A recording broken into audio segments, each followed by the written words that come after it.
My rocking chair. In the summer of 1944, I was 8 years old. I was an active kid and enjoyed exploring the woodlands that surrounded our house in northern New Jersey. During one of these adventures, I happened upon an old home site. The house was collapsed and decayed, but there was evidence of former occupancy scattered on the ground.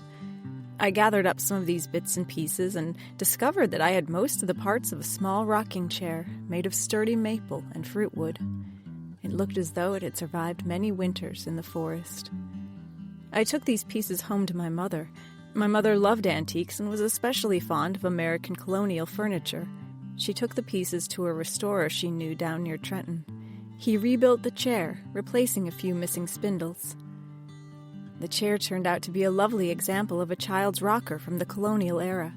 I kept it in my room all throughout my childhood. At one point, I got some small bird decals from a breakfast cereal box and put them on the backrest. The restored chair was the first piece of furniture that was truly my own. It eventually came to the West Coast after I graduated from college. It survived numerous moves, from apartments to rented houses to houses I eventually built for my family. In 1977, the chair was lost during a move from a rental to my current residence on an island in Puget Sound. Apparently, the chair had fallen off a truck that was moving furniture from another part of the island. The loss left me with a heavy heart. Periodically, I would remember the chair and chastise myself for not being more careful during the move. 10 years later, I was driving down the main highway on the island, and I saw a similar child's rocking chair on the porch of a local antique shop. It wasn't my chair, but it reminded me of the one I had lost. I stopped and asked the owner, who was a friend of mine, how much she wanted for the chair on the porch.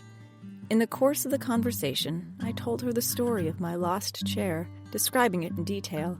She began looking at me very strangely and then said, "That sounds like a chair I recently sold to a California dealer. In fact, it's upstairs in my storage room. It's to be shipped to the dealer tomorrow." I told her my chair had a decal of a duck on the backrest. The store owner then went upstairs to inspect the chair. The decal was just where I said it would be, and that was all the proof she needed. Needless to say, I got the chair back. It now sits in a special room filled with other objects from my childhood. It's my rosebud.